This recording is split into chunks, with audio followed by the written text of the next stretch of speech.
مومنو، جب تم آپس میں کسی میعاد معین کے لیے قرض کا معاملہ کرنے لگو تو اس کو لکھ لیا کرو، اور لکھنے والا تم میں کسی کا نقصان نہ کرے بلکہ انصاف سے لکھے۔ نیز لکھنے والا جیسا اللہ نے اسے سکھایا ہے لکھنے سے انکار بھی نہ کرے اور دستاویز لکھ دے، اور جو شخص قرض لے وہی دستاویز کا مضمون بول کر لکھوائے، اور اللہ سے کہ اس کا مالک ہے خوف کرے، اور زر قرض میں سے کچھ کم نہ لکھوائے۔ اور اگر قرض لینے والا کم عقل یا ضعیف ہو یا مضمون لکھوانے کی قابلیت نہ رکھتا ہو تو جو اس کا ولی ہو وہ انصاف کے ساتھ مضمون لکھوائے، اور اپنے میں سے 2 مردوں کو ایسے معاملے کے گواہ کر لیا کرو، اور اگر 2 مرد نہ ہوں تو 1 مرد اور 2 عورتیں جن کو تم گواہ پسند کرو کافی ہیں، کہ اگر ان میں سے ایک بھول جائے گی تو دوسری اسے یاد دلا دے گی۔ اور جب گواہ گواہی کے لیے طلب کیے جائیں تو انکار نہ کریں، اور قرض تھوڑا ہو یا بہت اس کی دستاویز کے لکھنے لکھانے میں سستی نہ کرنا۔ یہ بات اللہ کے نزدیک نہایت قرین انصاف ہے، اور شہادت کے لیے بھی یہ بہت درست طریقہ ہے۔ اس سے تم کو کسی طرح کا شک و شبہ بھی نہیں پڑے گا۔ ہاں، اگر سودا دست بدست ہو جو تم آپس میں لیتے دیتے ہو تو اگر ایسے معاملے کے دستاویز نہ لکھو تو تم پر کچھ گناہ نہیں۔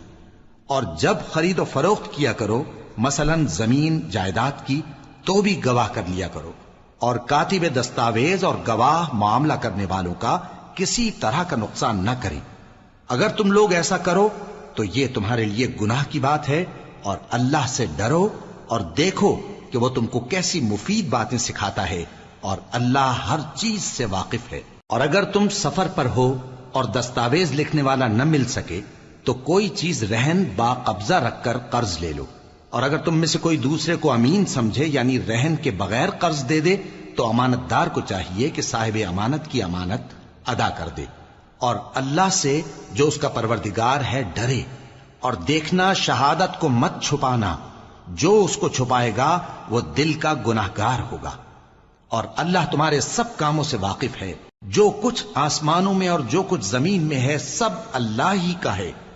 تم اپنے دلوں کی بات کو ظاہر کرو گے تو اور چھپاؤ گے تو اللہ تم سے اس کا حساب لے گا، پھر وہ جسے چاہے مغفرت کرے اور جسے چاہے عذاب دے، اور اللہ ہر چیز پر قادر ہے۔ رسول اللہ صلی اللہ علیہ وآلہ وسلم اس کتاب پر جو ان کے پروردگار کی طرف سے ان پر نازل ہوئی ایمان رکھتے ہیں، اور مومن بھی سب اللہ پر اور اس کے فرشتوں پر اور اس کی کتابوں پر اور اس کے پیغمبروں پر ایمان رکھتے ہیں، اور کہتے ہیں کہ ہم اس کے پیغمبروں سے کسی میں کچھ فرق نہیں کرتے، اور وہ اللہ سے عرض کرتے ہیں کہ ہم نے تیرا حکم سنا اور قبول کیا۔